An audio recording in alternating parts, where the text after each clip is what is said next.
I am joined now by two of Kobe's former Lakers teammates, Robert Horry, Matt Barnes. I'm so grateful for you guys for being here today, really.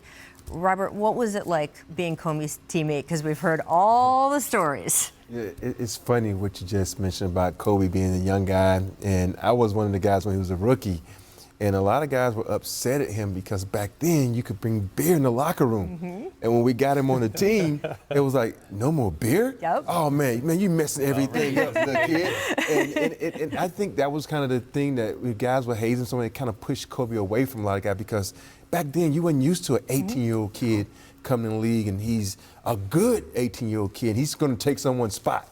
And so a lot of guys were kind of, standoffish to him. But for me, I'm saying he's a part of the team. He's a basketball player. You love this guy because he's such a competitor.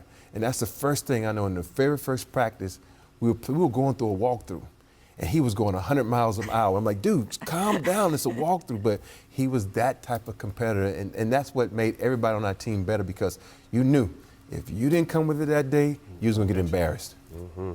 No, we teamed up and became friends on odd circumstances. You know, the infamous ball fake in Orlando, where everyone, we were about to fight and whatever happened.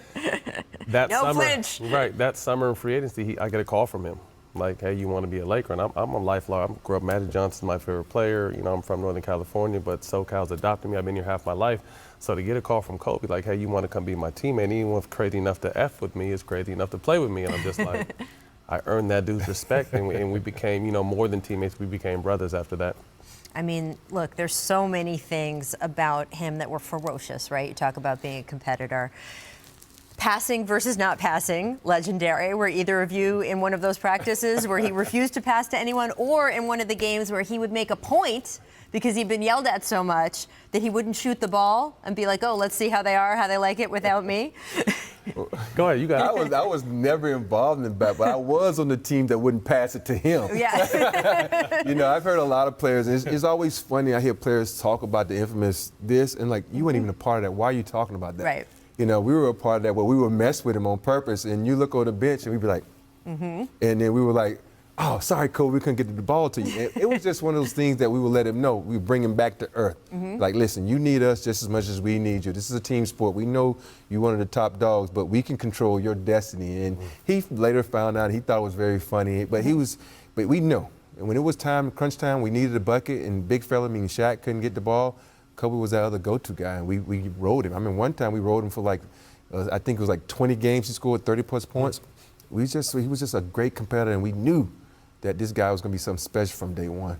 That drive he had to win, even after the first wave of Lakers and first wave of titles, to win without Shaq. Right. You were around for that. What was that like? I think he was even hungrier the second time around. I think obviously the first time around with these guys, they had an amazing team, and then the word was it was Shaq's team. He couldn't do it without Shaq. And anyone who knows Kobe, how competitive he is, he was damned if that was going to be his narrative. So it was going to take whatever it took to get another one and pass Shaq, and then sit at the same table with Jordan. It was conversations that were, had often. Like I said, he and I got really close off the court, and we would talk about that.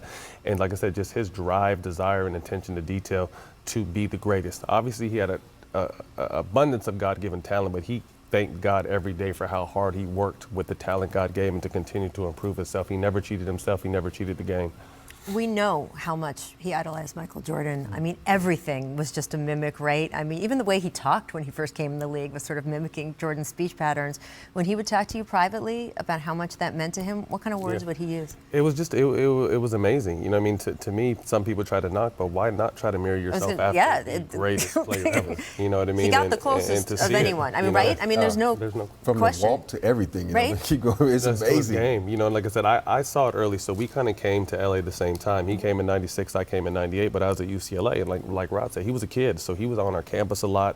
He was working out there, and I'm looking at him like, how is this dude not playing? Like, this dude is incredible. Like, he looks like Jordan out there. Like, how is he not playing? If he can't play, there's no shot for any of us in this gym. You know what I mean? But to see his relentless work ethic, and I told the story on my podcast one time. He broke his right hand, and when I tell you, he came to UCLA and did a whole workout as a left-handed player, and it looked just like he was a left-handed player. I was just like, oh, this dude is different. This dude is different.